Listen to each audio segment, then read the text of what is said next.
സ്വാഭാവികമായി ചർച്ചകളും ആക്രമണവും ഒരുമിച്ച് മുന്നോട്ട് കൊണ്ടുപോകാനാവില്ല. നയതന്ത്രം പരാജയപ്പെടുന്നിടത്താണ് യുദ്ധമുണ്ടാകുന്നത്.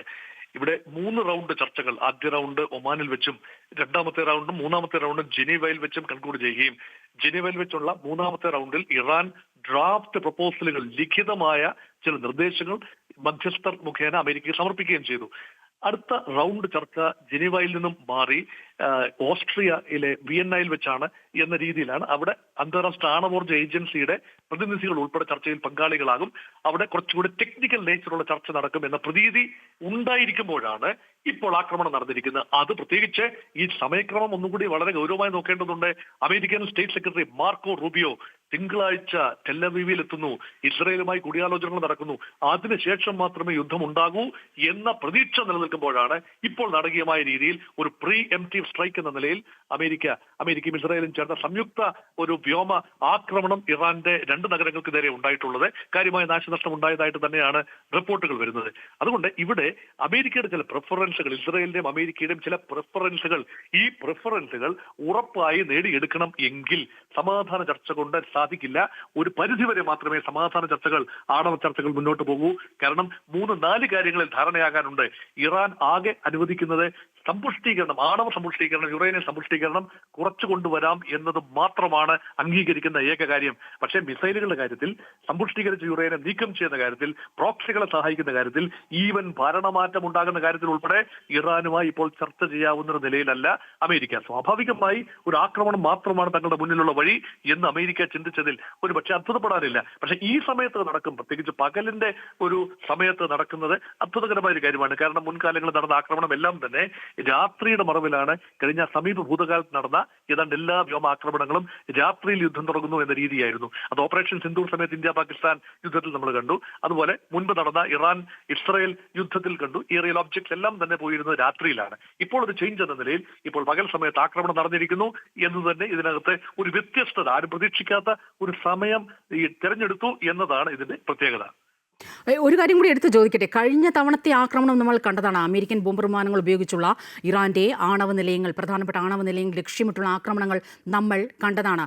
അന്ന് പറഞ്ഞ് ഒതുങ്ങി ഒരു 2 ആഴ്ചയ്ക്കപ്പുറം പോകാത്ത യുദ്ധം ഇനി ഈ ഒരു അസ്വാരസ്യം അല്ലെങ്കിൽ ഈ ഒരു സംഘർഷം ഏത് രീതിയിൽ മുന്നോട്ട് പോകുമെന്നാണ് നമ്മൾ മനസ്സിലാക്കേണ്ടത്. പ്രത്യേകിച്ചും ഇറാൻ അങ്ങനെ കയ്യും കെട്ടി നോക്കിയിരിക്കുമെന്നൊന്നും നമുക്ക് പറയാൻ സാധിക്കുകയില്ല.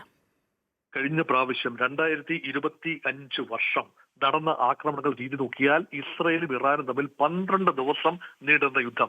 ആ യുദ്ധത്തിന്റെ അവസാന ഘട്ടത്തിലാണ് അന്ന് ഇറാനുമായി ആണവ ചർച്ചയിൽ ഉണ്ടായിരുന്ന 5 റൗണ്ട് ആണവ ചർച്ച കഴിഞ്ഞു നിന്ന അമേരിക്ക ഏകപക്ഷീയമായി ഇറാനെതിരെ 12ാം ദിനമാണ് യുദ്ധത്തിൽ പ്രവേശിക്കുന്നതും പെട്ടെന്ന് തന്നെ യുദ്ധം അവസാനിക്കുന്നത് നമ്മൾ കണ്ടു. കാരണം ഫർദോയിലെയും ഇസ്ഫഹാനിലെയും നഥാൻസിലെയും എല്ലാം ഭൂഗർഭ ആണവ നിലയങ്ങളിൽ B-2 സ്പിരിറ്റ് സ്റ്റെൽത്ത് ബോംബേഴ്സ് ഉപയോഗിച്ചുകൊണ്ട് അമേരിക്ക അതിശക്തമായ ആക്രമണം തന്നെയാണ് കാഴ്ചവെച്ചത്.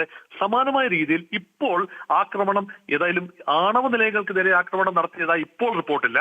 ഇറാന്റെ പ്രധാനപ്പെട്ട നഗരമായ ടെഹ്റാനും മറ്റൊരു നഗരത്തിനും എതിരെ, പ്രത്യേകിച്ച് ജനവാസ കേന്ദ്രങ്ങൾക്ക് ഉൾപ്പെടെ എതിരെ ആക്രമണം നടന്നു എന്ന രീതിയിലാണ് ഇപ്പോൾ പുറത്തു വന്നുകൊണ്ടിരിക്കുന്ന വിവരങ്ങൾ. കൂടുതൽ വിവരങ്ങൾ വരാനിരിക്കുന്നതേ ഉള്ളൂ. സ്വാഭാവികമായും ഇറാൻ ആക്രമിക്കപ്പെട്ടാൽ തിരിച്ചടി ഉറപ്പായി ഉണ്ടാകും എന്ന് ഇറാന്റെ ആധ്യാത്മിക നേതാവ് അയത്തുള്ള അലി ഖൊമൈനി മുൻപ് തന്നെ പറഞ്ഞു വെച്ചതാണ്. സ്വാഭാവികമായി അത് ഇസ്രയേലിനെതിരെ ഉണ്ടാകും, അമേരിക്കൻ കേന്ദ്രങ്ങൾക്കെതിരെ. ഇപ്പോൾ വെസ്റ്റ് ഏഷ്യൻ മേഖലയിൽ ആകമാനം ചിതറിക്കിടക്കുന്ന ഏതാണ്ട് 19ഓളം വലുതും ചെറുതുമായ കേന്ദ്രങ്ങളുണ്ട്. അതിൽ 9 താവളങ്ങൾ തന്നെ വളരെ വലിയ അമേരിക്കൻ താവളങ്ങൾ തന്നെയാണ്. അത് മിക്കതും GCC രാജ്യങ്ങളിലാണ്. സൗദി അറേബ്യയിലും UAE-യിലും ഒക്കെ ഉൾപ്പെടെയുള്ള ഖത്തറിലും ഒക്കെയുള്ള താവളങ്ങൾ. ശ്രീ മോഹൻ വർഗീസ് സൂചിപ്പിച്ചതുപോലെ ഇറാന്റെ തിരിച്ചടി ഉറപ്പായും ഉണ്ടാകും. പക്ഷേ അത് നേരിട്ട് ഇസ്രയേലിലേക്കോ അല്ലെങ്കിൽ അമേരിക്കയിലേക്കോ ഉള്ള ഒരു തിരിച്ചടി എന്നതിനപ്പുറം ഒരുപക്ഷെ മധ്യപൂർവേഷ്യയെ മൊത്തത്തിൽ അസ്വാരസ്യത്തിലാക്കുന്ന, അതായത് ആ മേഖലയിലെ അമേരിക്കയുടെ ക്യാമ്പുകൾ, സൈനിക ബേസുകളിലേക്ക് അടക്കം ആക്രമണം നടത്താൻ തങ്ങൾ നടത്തുമെന്ന് നേരത്തെ തന്നെ ഇറാൻ വിദേശകാര്യമന്ത്രി വ്യക്തമാക്കിയിരുന്നതാണ്. സ്വാഭാവികമായും ആ മേഖല കൂടുതലൊരു അസ്വാരസ്യത്തിലേക്ക് നീങ്ങുന്നു. ഒരുപക്ഷെ തിങ്കളാഴ്ച വിയനയിൽ നടക്കാനിരിക്കുന്ന ആ ചർച്ച നടക്കില്ല എന്ന് തന്നെ നമ്മൾ കരുതണ്ടേ? അത് നടക്കില്ല. ഈ രീതിയിൽ ആക്രമണവും സമാധാന ചർച്ചയും ഒരുമിച്ച് നടക്കില്ല. ഇപ്പോൾ നടക്കുന്ന ആക്രമണം ഒരു സൂചനയാണ് എങ്കിൽ പൂർണ്ണമായി യുദ്ധത്തിലേക്ക് തന്നെയാണ് നീങ്ങുന്നത്. സ്വാഭാവികമായി ഇറാനെ ആക്രമിച്ചാൽ ഇറാൻ തിരിച്ചടിക്കുമെന്നത് സാമാന്യ യുക്തിയുടെ വിഷയമാണ്. ഇറാന്റെ തിരിച്ചടിയെക്കുറിച്ച് ഇതുവരെ ഒരു റിപ്പോർട്ടുകളും വന്നിട്ടില്ല. ഒരുപക്ഷെ അത് ഉടനടി വരാനുള്ള സാധ്യതയുണ്ട്. തീർച്ചയായും ഇറാൻ ഒരു ബാറ്റിൽ ഗിയറിൽ തന്നെയാണ്. ഇറാന്റെ തെക്കൻ ഭാഗത്ത്, അതായത് പ്രത്യേകിച്ച് പേർഷ്യൻ കടലിന് അഭിമുഖമായി അമേരിക്കൻ താവളങ്ങൾക്ക് നേരെ വലിയ തോതിലുള്ള മിസൈൽ വിന്യാസം ഇറാന്റെ ഭാഗത്തുമുണ്ട്.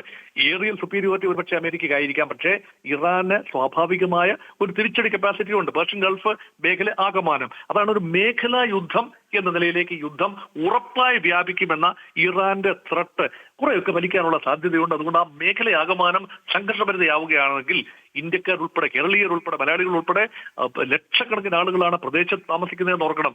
അത് ഇറാനിലും ഇസ്രായേലും മാത്രമല്ല, മധ്യ പൗരസ്ത്യ പ്രദേശത്തെ ആകമാനം സന്തുലിതാവസ്ഥ നഷ്ടപ്പെടുത്തുന്ന രീതിയിൽ യുദ്ധം പുരോഗമിക്കുന്നത് ഭാരതത്തിന്റെ മുഴുവൻ താല്പര്യങ്ങൾക്കുൾപ്പെടെ അത്ര ഗുണകരമല്ല എന്നുകൂടി സൂചിപ്പിക്കുന്നു.